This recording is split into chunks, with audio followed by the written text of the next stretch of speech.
आज आपको एक ऐसे पौधे से जो हिंदू धर्म में रूबरू करवाते हैं, जिसका हिंदू धर्म में बहुत ज़्यादा महत्व है। और ये पौधा है जिसे हम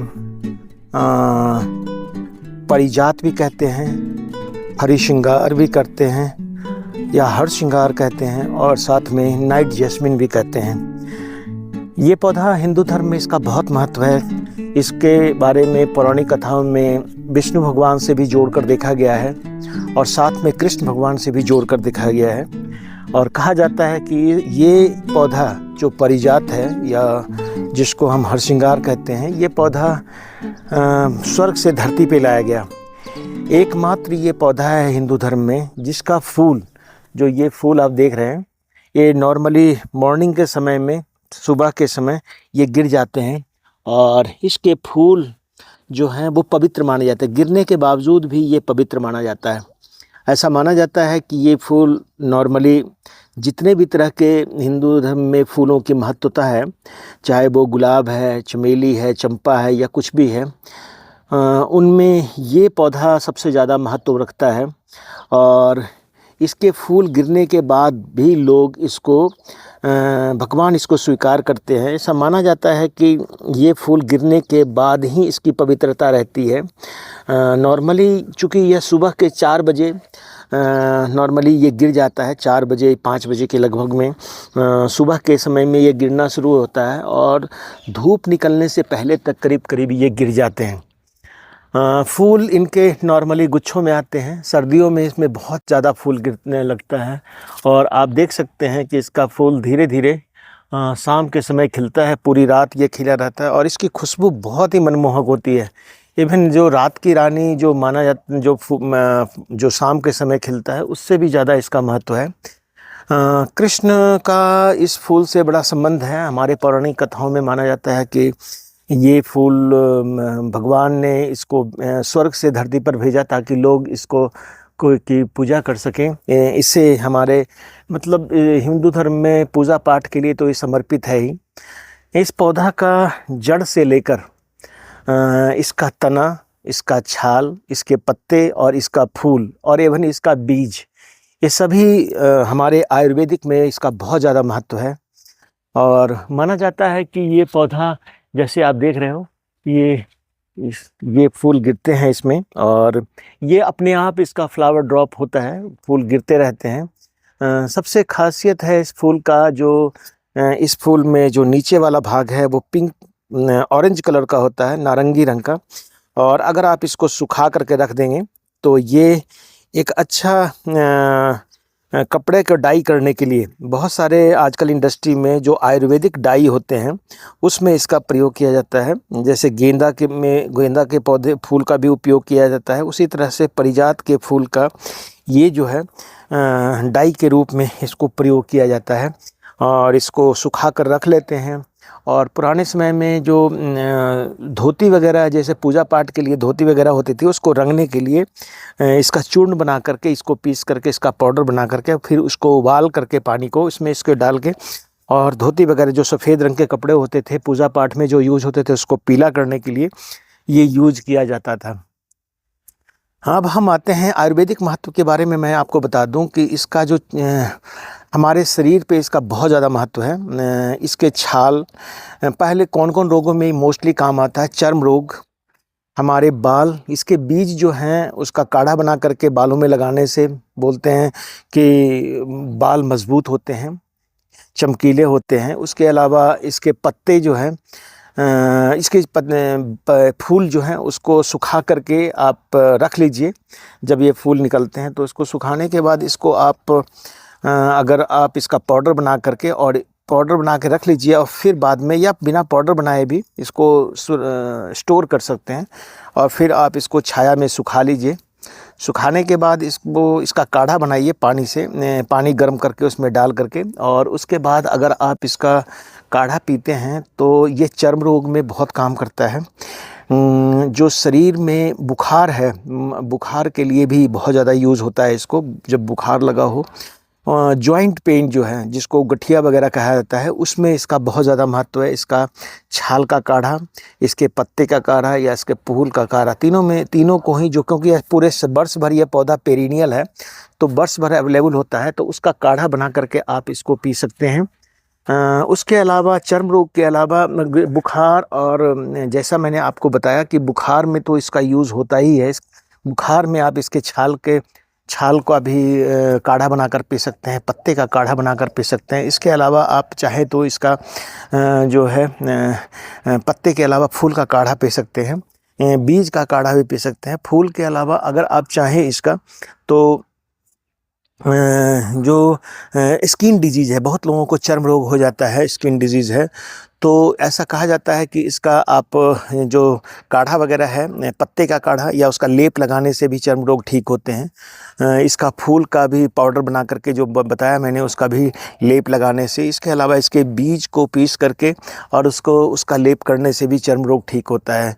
ये एंटी इन्फ्लामेटरी है, जलन को कम करता है, जो स्किन में कई बार जलन होती है उसको कम करता है। उसके अलावा इसमें जो मेडिसिनल प्रॉपर्टी के अलावा इसमें सुगंध बहुत आता है। कभी बार लोग इसके पास आकर के एरोमा थेरेपी के लिए माना जाता है कि ये पौधा जो है एरोमा के लिए माना जाता है। इसकी खुशबू इतनी अच्छी होती है कि आपको कई सारी बीमारियों से, हो सकता है कि कोई एलर्जी हो तो इससे राहत मिलेगा। तो ये कुछ है। उसके अलावा मैंने आपको बताया कि इसको लेने से आपके जो इम्यून सिस्टम है, जो आपका प्रतिरोधक क्षमता बॉडी के अंदर है, वो काफ़ी ज़्यादा जो है वो स्ट्रॉन्ग होता है। आयुर्वेद में इसका महत्व है ही। और अगर हम अपने बगिया के लिए कहें कि इसको लगाना कैसे है, ये एक पेरिनियल पौधा है। पेरिनियल का मतलब बहुवर्षीय, एक बार लगाने के बाद ये कंटिन्यूअस चलता है।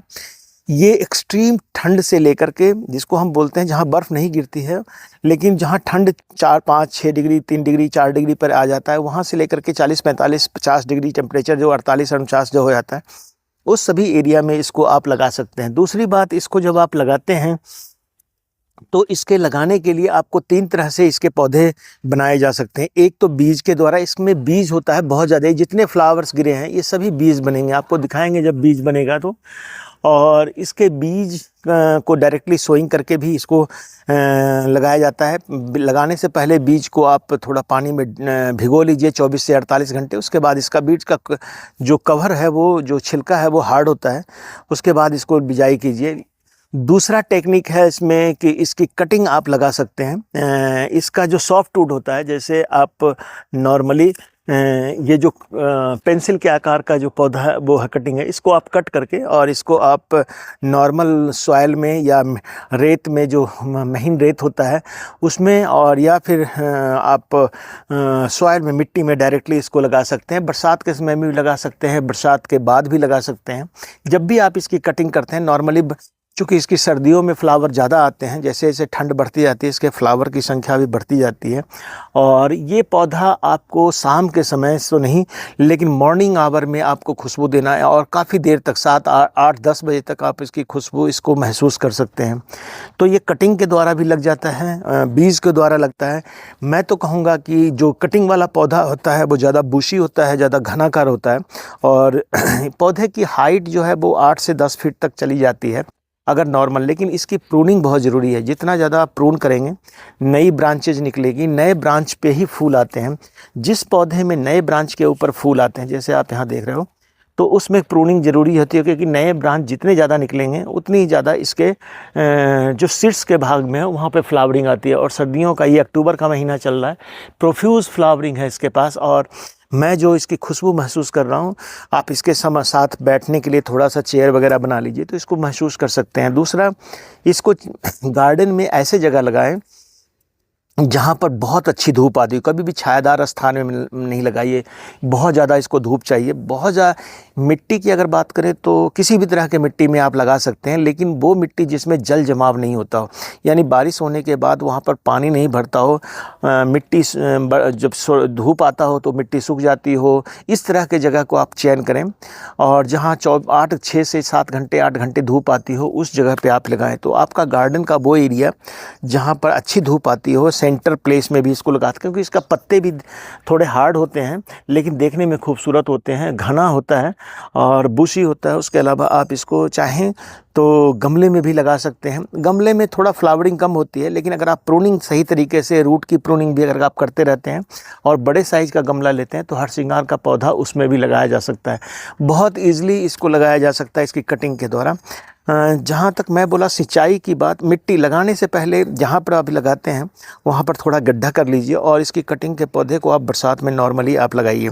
जो तैयार पौधे हैं उसको तो कभी भी लगाया जा सकता है और ओकेजनली आपको पानी देने की आवश्यकता होगी।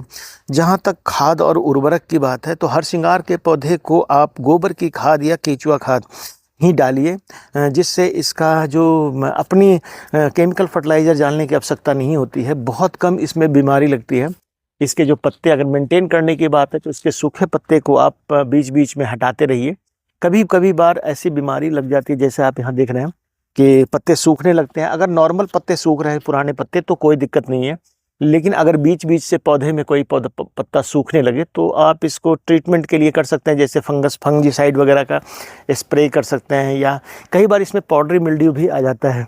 नॉर्मली इसमें देखा गया है कि जैसे आप इसमें देख रहे हो कि इसमें कुछ कीड़े वगैरह भी का भी बसेरा बन जाता है, तो ये थोड़ा सा चेक करना पड़ेगा। और इसमें कुछ लक्षण पाउडरी मिल्ड्यू के या डाउनी मिल्ड्यू के भी लग रहे हैं मुझे, तो इस कंडीशन में आप लस्सी वगैरह का छिड़काव इस पर कर सकते हैं। लस्सी से कैसे फंजीसाइड बनाते हैं उसके बारे में स्पेशल वीडियो में बनाऊंगा तो आपको बता दूंगा। तो ऑर्गेनिकली ही इसको ट्रीट करना चाहिए। दूसरा, इसके पौधों को कटिंग प्रूनिंग ज़रूर है।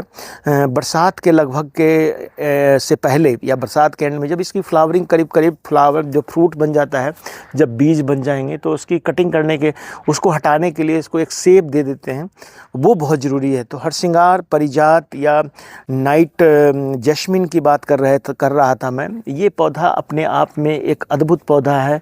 हमारे धर्म शास्त्रों और हमारे पौराणिक कथाओं से में इसके उल्लेख मिलते हैं, और मैं मानता हूँ कि ये पौधा चूँकि बहुत ज़्यादा फ्लावर, बहुत बड़ा फ्लावर तो इसमें नहीं आता है, बट इसके चारों तरफ जब ये फूल गिरते हैं तो ये अपने आप में अद्भुत लगता है, बहुत ही खूबसूरत है। जैसे जैसे धूप निकलेगा इसके फ्लावर गिरने की प्रक्रिया जो है इसकी करीब करीब शुरू हो जाती है, और धीरे धीरे ये सारे फूल जो है जो आपके गिर जाएंगे। ये फ्लावर्स अपने आप, इसको आप रोज़ इकट्ठा कर लीजिए, या नीचे कोई तरीका क्या है इसके फ्लावर को इकट्ठा करने का, कि नीचे इसके पौधे के जो पेरीफेरी है, जहाँ इसका पूरा फैलाव है, उसमें आप प्लास्टिक वगैरह रोज़ बिछा दीजिए। एक प्लास्टिक ले करके गोलाकार काट के और उसमें कट लगा दीजिए और उसको डाल दीजिए। तो ये फ्लावर डेली के डेली आपके, एक तो प्लास्टिक के ऊपर गिरेगा तो ये सूख भी जल्दी जाएगा, और इसके फूल को आप इकट्ठा करके रख सकते हैं। गिरने का इंतज़ार कीजिए, क्योंकि ये पौधे को, फूल को तोड़ने की आवश्यकता नहीं है, और इसके फूल को इकट्ठा करके, और अगर आप डेली इसका सुखा करके, इसका काढ़ा बना करके अगर आप पीते हैं तो बहुत सारी बीमारियां, ज़रूरी नहीं है कि बीमारी में ही इसको लिया जाए, आप अगर स्वस्थ हैं तो भी आप इसको ले सकते हैं। और ये परिजात मेडिसिनल प्रॉपर्टी है, बॉडी में इम्यूनिटी सिस्टम को बूस्ट करता है, हमारे हार्ट को सिस्टम को बूस्ट करता है। और कहते हैं कि ये अगर लेते रहें हम एक काढ़ा के रूप में, अगर वीक में 1 या 2 बार, तो हमारा जो बहुत सारी डिजीज़ जैसे सर्दी जुकाम बुखार वगैरह जो आता है वो उससे आप बचे रहें। बहुत लोगों को ऐसा एलर्जी भी हो जाता है, तो एलर्जी के लिए इसका बड़ा महत्व है। एलर्जी के लिए इसके पत्ते का काढ़ा, कुछ 1 2 4 5 पत्ते ले लीजिए आप, उसको साफ़ करके धो करके, और उसके पत्ते को पानी में उबाल करके और सिंपल आप इसको पी सकते हैं। लेडीज़ में बहुत सारी प्रॉब्लम होती है, जिसके बारे में कहा जाता है कि परिजात का जो काढ़ा है, ख़ास करके पीरियड्स वगैरह में, तो बोलते हैं कि इसको लेना चाहिए। जो इरेगुलरिटी होती है या बहुत ज़्यादा आता है, तो उस कंडीशन में भी कहा जाता है कि परिजात का जो काढ़ा है, इसके पत्ते का, इसके छाल का छाल आपका निकालेंगे तो उसी पत्ते एक पौधे का निकालिए जिसको आपने हटाना है, और इसके छाल, पत्ते, फूल और बीज, तो ये सब इसका यूज़ होता है। तो आज मैं आपको पारिजात के बारे में बता रहा था। नॉर्मली ये पौधा जहाँ पर आप पूजा स्थल आपका होता है वहाँ पर भी लगा सकते हैं, फूलों पे। देखिए, मैं तो ये कहूँगा कि हमारे पुराने संस्कार जो हैं, जो सब कुछ हमारे किचन गार्डन से मिल जाते थे, तो एक पौधा अगर मुझे कोई रिकमेंड करे कि आपके पास गार्डन बहुत छोटा है या वो एरिया जहाँ पर आपको थोड़ा फ्लावर वगैरह लगाने हैं, तो एक पौधा पारिजात का बहुत सस्ता पौधा होता है, 100, 150, 200 रुपये में आसानी से नर्सरी में आपको मिल जाएगा इसका पौधा, अच्छी तरह जड़ वाला। और जब आप लाते हैं नर्सरी से तुरंत मत लगाइए इसको, 2-4 दिन नर्सरी का पौधा क्योंकि पॉट में होता है, तो उसको एक्लेमेटाइज होने के लिए अपने घर में कहीं ठंडे जगह में रखें, उसको पानी देते रहें। जब पौधा में नए पत्ते निकलने की शुरुआत आपके घर में हो जाए, then you have to transplant it. आराम से उसको किसी गड्ढे में बना करके और उसमें डालिए, ये ज़रूरी है। पारिजात का पौधा गमले में भी लगा सकते हैं, इसके पौधे की भी पूजा होती है, फूल के द्वारा तो पूजा होती है। पौधा ही, चूँकि जैसे हम तुलसी को मानते हैं उसी तरह पारिजात को भी मानते हैं। तुलसी के बारे में भी मैं स्पेशली आपको बताऊंगा कि तुलसी एक्चुअली है क्या, और हमारे हिंदू धर्म में उसके साथ क्या मान्यताएं जुड़ी हुई है। तो मैं हिंदू धर्म में तो इसका महत्व है ही पारिजात का, और आजकल शुभ माना जाता है। लोग कहते हैं कि जैसे बोलते हैं सम्मी का पौधा, तो पारिजात के पौधे को भी हिंदू धर्म में बहुत उपयोगी माना जाता है। जहाँ भी आपका एंट्रेंस होता है, जो आपका द्वार है, उसके पास आप इसको लगा सकते हैं। जब इसका फूल नीचे गिरता है अगर, तो वो मैंने आपको बताया कि वो पवित्र माना जाता है। उसी फूल को आप उठा करके पूजा के लिए यूज कर सकते हैं। ये अकेला एकमात्र ऐसा फूल है जिसको गिरने के बाद ही इसकी पवित्रता कायम रहती है, ऐसा हमारे ग्रंथों में कहा गया है। तो मैं आपको इसके बारे में आज आपको बता रहा था, और मैं आपको कहूँगा कि आप पारिजात का पौधा लगाइए। ये खूबसूरत पौधा जो अपने आप में बड़ा ही खूबसूरत है देखने में। नीचे से पौधे को देखिए कितनी अच्छी बरवार हो रही है। थैंक यू, धन्यवाद इसको देखने के लिए। हमारे कोई कमेंट्स करना है इसके बारे में तो कर सकते हैं। इसके अलावा अगर आप चाहें तो आप इसके बारे में कुछ अच्छी जानकारी रखते हैं तो आप इसको बता सकते हैं, ताकि हम लोगों को भी इसके बारे में शेयर कर सकें। कमेंट बॉक्स में ज़रूर आप कुछ ना कुछ लिखिए इसके बारे में, ताकि क्योंकि हमारे हिंदू धर्मों से ज़रूर जुड़ा हुआ है और जिनको इनके बारे में पता है तो बड़ा अच्छा लगेगा। थैंक यू, धन्यवाद।